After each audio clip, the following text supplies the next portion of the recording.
I'm Elizabeth, and I'm auditioning to be a YPM in Nauvoo this summer. I love Nauvoo. I've only been back there once, and it was a long time ago, and it was winter, so I didn't quite experience the summer Nauvoo, but I love church history, and I love learning about the saints' sacrifices to leave that beautiful place behind and come out where I live to Utah.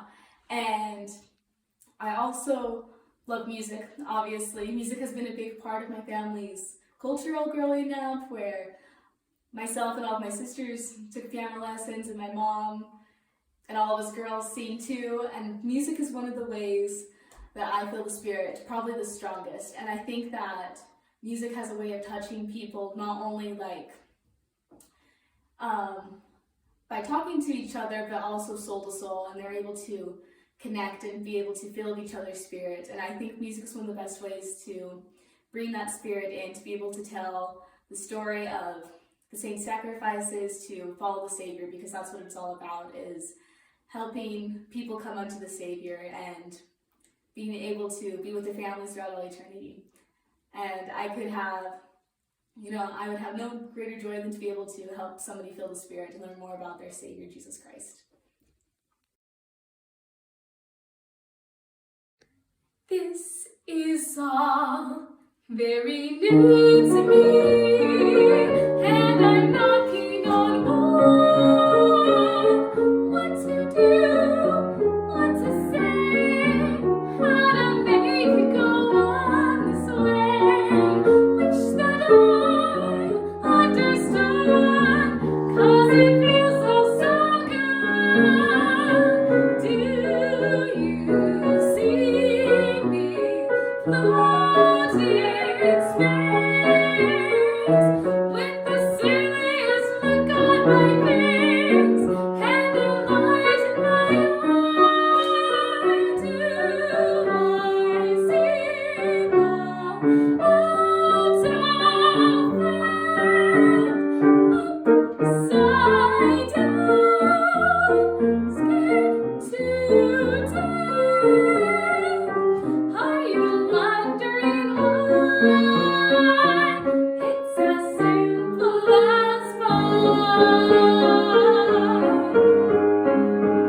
This is all very new to me, has me all in a haze. Now I know about what they glow about, and I go about shouting its praise. This is all very new to me, and I'm knocking on wood. What to do, what to say, how to make it go on this way. Wish that I understood, 'cause it feels so good, so wonderful good.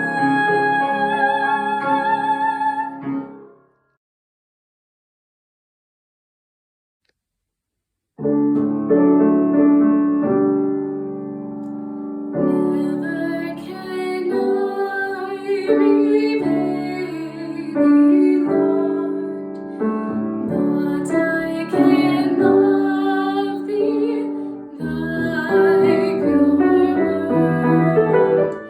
Hath it not been my one delight, thy joy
Mr. Matthew Cuthbert, aren't you?